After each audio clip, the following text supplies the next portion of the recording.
Well, thanks for the introduction. It's good to be here. We'll quickly dive into it, but we decided to do the presentation in two parts. The first is sort of the UK, because it's quite a mature market and there's quite a bit going on there.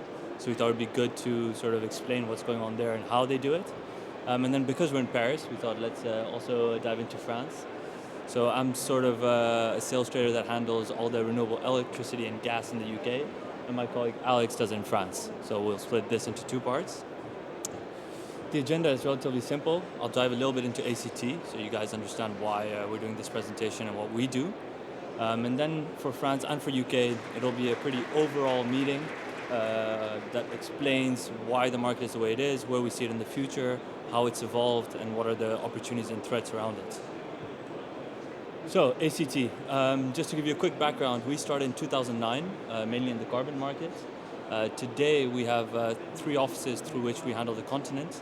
So we handle Europe through our Amsterdam headquartered office, Shanghai office handles Asian market, and New York handles our North American market. We've got about 150 to 200 employees now in the company, and our main areas of focus are carbon, as I mentioned, so voluntary and as well as compulsory. And then you have energy efficiency, so white, CO2 in France, physical fuels, so distillates and fatty acids, and then Alex and I come in for renewable energy and renewable gas. So, UK market. First thing, maybe what is biomethane? So biogas, which is renewable gas, is something that can be burnt in order to create electricity. However, it can also be upgraded. So you can put it into an anaerobic digester, take out the CO2 component, and then you're left with around 98% pure methane, and that's what we refer to as biomethane in the market. Now, once you have biomethane, you actually have the right specifications in order to inject the gas into the grid. Once it's been injected into the grid, you're able to get certificates for every megawatt hour that you've actually injected in. So that's how it works in the UK and primarily in Europe as well. Now, the way the payments are made in the UK and the way certificates are handled is we have a subsidy called the RHI in the UK. So the government incentivizes you to actually create these farms and these anaerobic digesters and inject biomethane into the grid.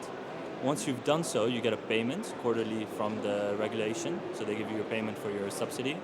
And you show that as proof to the issuance and the registry, and they give you your certificates for the matching number of injection. So that's sort of how it works. UK likes to be a bit complicated, as you probably know from Brexit. So we decided to do two different schemes. So you've got GGT and GGCS. They do exactly the same thing in essence. It's just that they're sort of, let's say, competitors, and they both want the market for themselves, let's say. Just to give you an overview of how they look, there's today, this is as of 2019, you have 93 plants that have the subsidy, so that are actually getting money to inject in the grid. Of those 93, you have 64 that are on the GGCS and 19 that are on the GGT. Because the former has around 64, we decided to speak more about that because there's more statistics and a bit more data there. So for those of you in the back that may not be able to see it fully, there's two graphs. One is the number of supplier accounts, and the second is the number of producer accounts. This is done in order to show you the sort of trend that we've been seeing over the last, let's call it 5 years. So since about 2015, when the first uptake really happened on biomethane, the amount of suppliers increased dramatically. And if you can see it, it's quite exponential. We'll dive into that towards the end of the slides as well, but it's really around customer awareness and what the capabilities of biomethane are for Europe, for the grid, and also for the EU based on its targets, and RED II.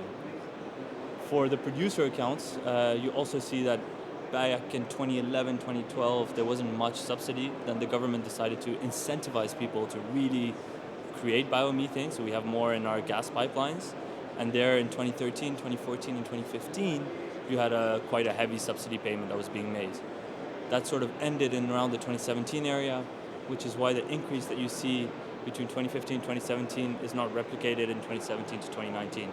The subsidy payments started flattening quite a bit, so a lot less firms came to market than they were historically. Having a look at the supply and demand, we also want to look at what is currently happening in terms of RGGO, so is the supply being met by demand? And this graph in my eyes gives the perfect example.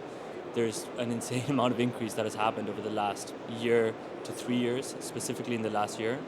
Originally in 2016, when the UK thought this would be quite a tradable market alongside electricity, there was only about 200 to 300 gigawatt hours traded. and that was quite a bit of a disappointment. But we look 3 years forward, and now we're almost at 2 tera in a market that only produces 2.5 to 3.5 tera of liquidity. So that sort of gives you an idea where demand and supply meet. This slide is a bit more to explain why we've seen that change in prices, because the prices have increased over the last year, and why has the demand increased and what has happened to the supply. So the first thing we'll look into is demand, because the thing a bit important to understand here is while there is a government subsidy, based on all the conversations that we've seen and the government as well, the main price driver for biomethane certificates in the UK are the economic forces of supply and demand. So demand has increased staggeringly, one, because more corporates are aware of what biomethane is and they would like to green their gas. Two, because there's a lot more customer awareness. So people who have households or SMEs, they start understanding what green gas is. Historically, green electricity was always like a light bulb moment. Everyone knew what it was, but we're making the same shift into green gas. And specifically, utilities have started doing tariffs. So just like in France or anywhere else in Europe, your utility, your electricity provider or gas provider tells you they have 100% electricity for you, renewable. UK does the same. However, now UK utilities have said, okay, we've got 100% renewable electricity for you, but we've also got 10 to 15% green gas certificates for you in terms of percentage. So if you look at that market with the size of the utilities we have, the natural gas market must be around 90 tera with 3.5 tera of liquidity. So if utilities, the big ones, went 10%, you way across the demand by at least 6 to 7 tera. So the demand has increased at an exponential rate, and unfortunately the supply has stayed quite stagnant. I mentioned earlier in 2017 the subsidy levels sort of flattened out. So what ended up happening is that the government said, okay, we're going to stop paying for this and we hope that you guys reach grid parity.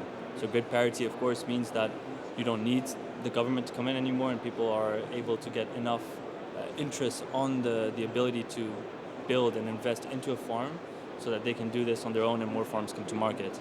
Unfortunately, that wasn't the case, and thereby, after 2017, very few plants came to market. So you have a supply that maybe increased by 100, 200 giga per year between 2017 and 2019. And looking forward, the RHI has lowered increasingly as well, so you won't have any new plants really coming into market until 2021. So you have a lot of demand that's not being able to be met by supply for the moment being. So what the UK is now focusing on, which was a primary focus, but now with Brexit, there's a lot of delays around it. But the main focus was how do we find a way to get more plants to still increase the supply without necessarily needing as much backing from the government. So that's sort of the back and forth we have now, and something I think a lot of European countries can use as a sort of gauge for what they want to do in their own countries, because the UK now is quite a tradable market and one of the more mature markets in Europe. And for the future, I think that's what it will do. We will get into it, I think Alex will also get into it a little bit, and other presentations will as well.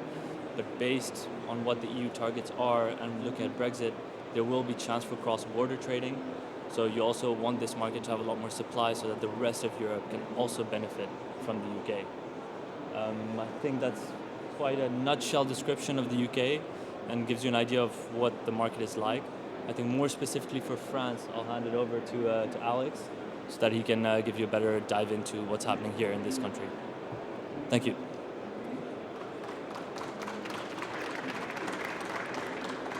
Thank you, Akash. My name is Alex Trenny. I'm head of renewables for the French market at ACT. We thought it'd be a good idea to give you a quick overview, since we're in France, about the current state of the biomethane guarantee of origin market as it is today.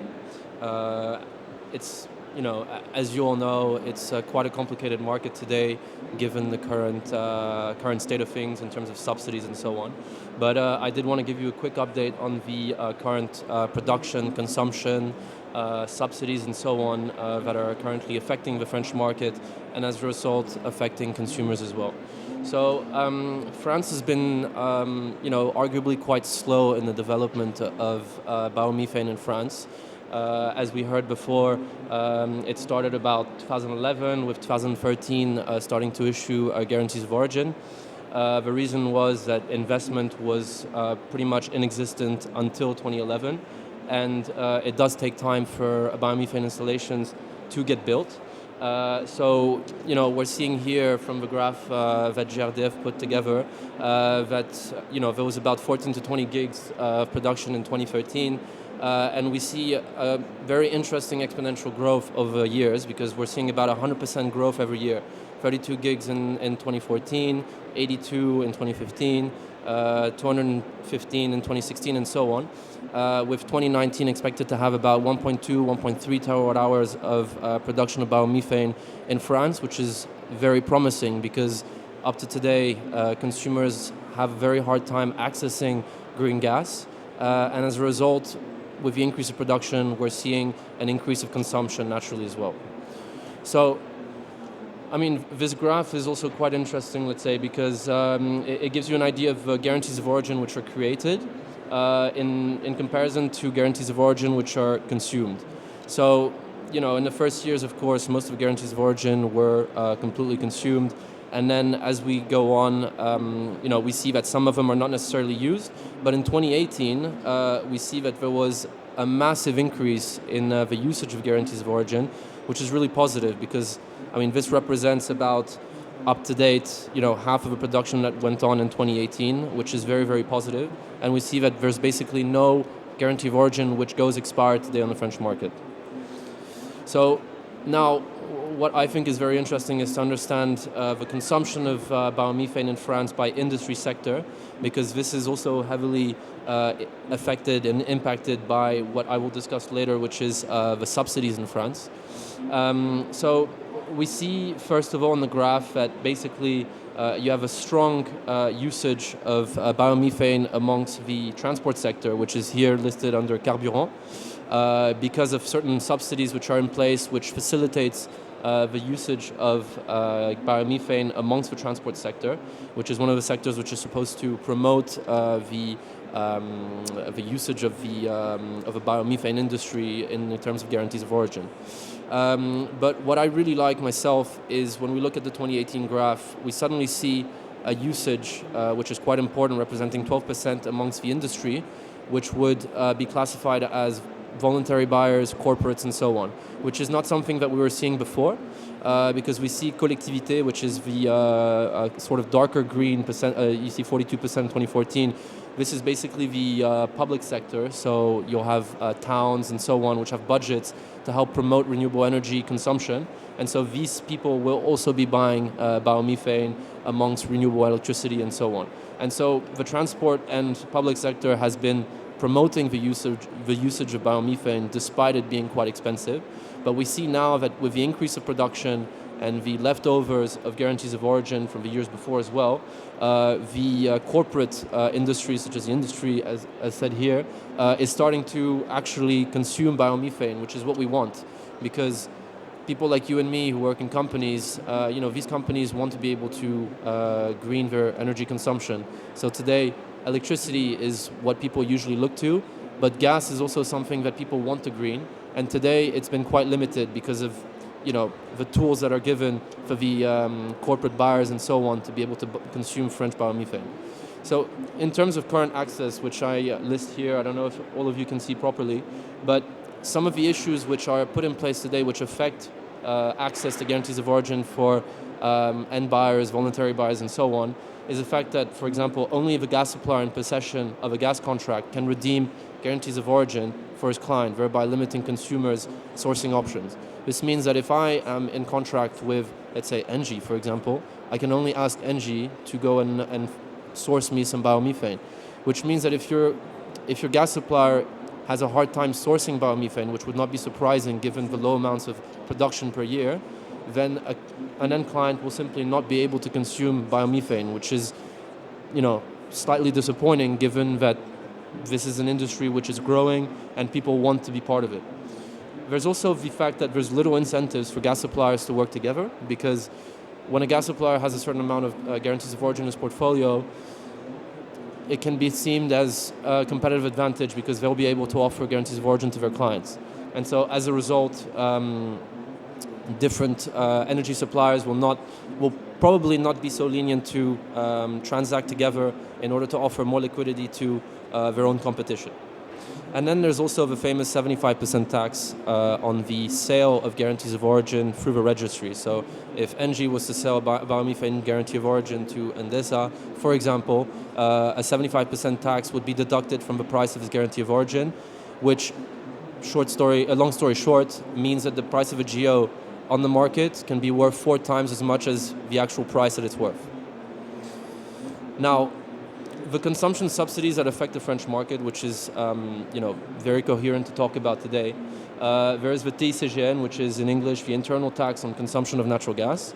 Today it represents about €8.45 per megawatt hours. It was actually frozen this year when it was supposed to go up to €10. You probably heard of the Gilets jaunes stories and so on, so this is all actually relating to that as well. The exoneration, which means that people who pay this tax on the gas, if they consume a biomethane guarantee of origin, they are exempt from this amount, which means that a biomethane guarantee of origin can actually be slightly more affordable than it seems. Except because of Europe's requirement not to distinguish guarantees of origin from 2021, France does not want to participate in subsidizing foreign biomethane, and as a result, they want to take away this exoneration, which would, as a result, affect the market in a pretty negative way for consumers, because it would mean that biomethane guarantees of origin would be considerably higher. And so a question that I have, but it's not a question that I'm expecting an answer to, is will the 75% tax disappear in relation to the exemption of this tax being taken away? Because if not, consumers will be paying a double tax on their consumption, and as a result, the consumption will not be put forward. Then there's the famous transport sector tax, which is exempt from the geo-transfer tax, which means that if a supplier has a guarantee of origin and they want to sell it to another supplier, or a person who has an account in the transport sector, they can get it transferred and not pay this transfer tax, which means that there is a facilitation in the consumption of biomethane guarantees of origin for the transport sector. And last but not least, the heating sector, which is a bit specific because it's not an exact subsidy for the heating sector in terms of biomethane guarantees of origin, but the heating sector can benefit from a reduction in VAT on the heat sold from 19.6 to 5.5%, which is considerable in commercial terms.